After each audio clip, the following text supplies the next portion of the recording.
बहुत समय पहले एक घने और विशाल जंगल में एक ताकतवर शेर रहता था। उसका नाम था राजवीर सिंह। वह कई सालों से पूरे जंगल का राजा था।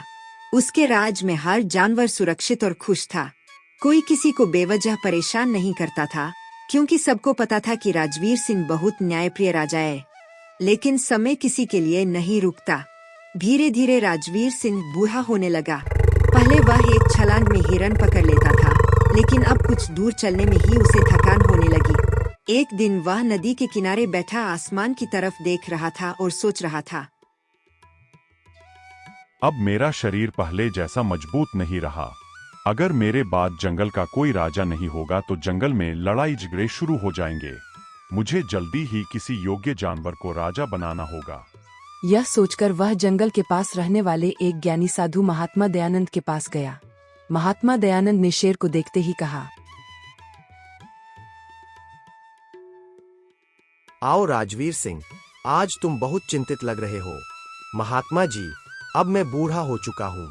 मुझे डर है कि मेरे बाद इस जंगल का क्या होगा। राजवीर सिंह, यह संसार का नियम है। जो जन्म लेता है वह एक दिन बूढ़ा भी होता है, लेकिन एक समझदार राजा वही है जो अपने बाद भी अपने राज्य की व्यवस्था बनाए रखे। तुम्हें किसी योग्य जानवर को अपना उत्तराधिकारी बनाना चाहिए। महाराज की जय हो। आज आप यहाँ कैसे आए? गजराज, मैं जंगल के लिए नया राजा चुनना चाहता हूँ। क्या तुम्हें कोई ऐसा जानवर दिखाई देता है जो समझदार और न्यायप्रिय हो? महाराज, जंगल में 3 जानवर बहुत बुद्धिमान माने जाते हैं। पहली है चतुर लोमड़ी, दूसरा है कालू भेड़िया और तीसरा है दयालु गधा भोला। ठीक है, मैं इन तीनों की परीक्षा लूंगा। यह बात एक दिन पूरे जंगल में फैल गई। गजराज सबसे पहले कालू भेड़िए के पास गया। भेड़िया यह सुनकर बहुत खुश हो गया। वह बोला, अरे भेड़िया भाई, तुम्हारे लिए मैंने एक बहुत बड़ी खबर लेकर आया हूँ। महाराज ने एक बड़ा ऐलान किया है। वे किसी एक जानवर को जंगल का राजा बनाने वाले हैं। तो इसका मतलब मैं राजा बन सकता हूँ। लोमड़ी और गधा मेरा मुकाबला नहीं कर सकते। अरे लोमड़ी बहन, महाराज ने भेड़िया और गधा और तुम तीनों में से किसी एक को जंगल का राजा बनने का एक मौका दे रहे हैं। हाथी भैया, आप जानते ही हैं कि मैं कितनी चालाक हूँ।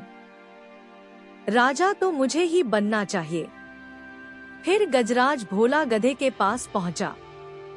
गधा थोड़ा घबरा गया और बोला, हाथी भाई, क्या सच में मैं भी राजा बनने की दौड़ में हूँ? मुझे तो लगता है कि मैं इस लायक नहीं हूँ। भोला, कभी कभी सबसे अच्छा दिल रखने वाला ही सबसे अच्छा राजा बनता है। अगले दिन जंगल के सभी जानवर एक बड़े मैदान में इकट्ठा हुए। बंदर पेड़ों पर बैठ गए। हिरण घास के पास खड़े थे।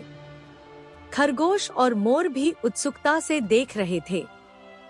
सभी जानवर जानना चाहते थे कि नया राजा कौन बनेगा। आज मैं तुम तीनों से एक सवाल पूछूंगा। जो सबसे अच्छा जवाब देगा वही जंगल का नया राजा बनेगा। अगर जंगल में भयानक सूखा पड़ जाए, तालाब सूख जाए और सभी जानवर प्यास से परेशान हो जाएं, तो तुम राजा बनकर सबसे पहले क्या करोगे? लोमड़ी का जवाब। सबसे पहले चतुर लोमड़ी आगे आई। वह बोली, महाराज, मैं सबसे पहले खुद पानी पीऊंगी ताकि मैं मजबूत रहूं। फिर मैं बाकी जानवरों के लिए पानी ढूंढने जाऊंगी।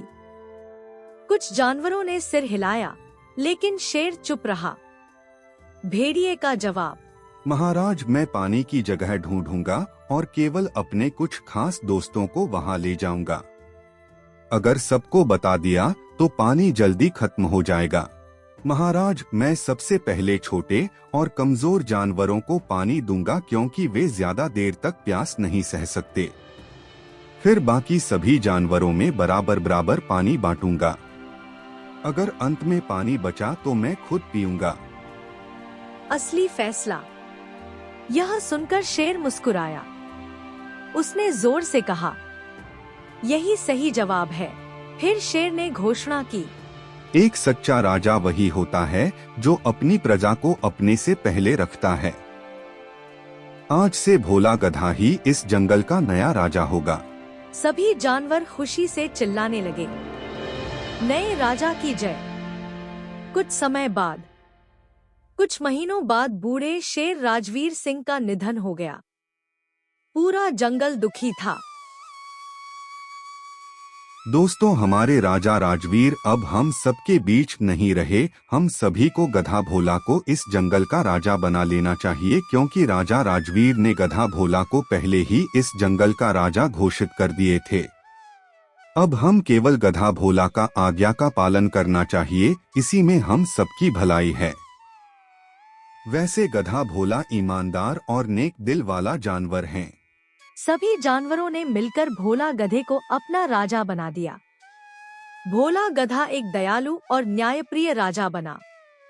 उसने हमेशा छोटे और कमजोर जानवरों की मदद की।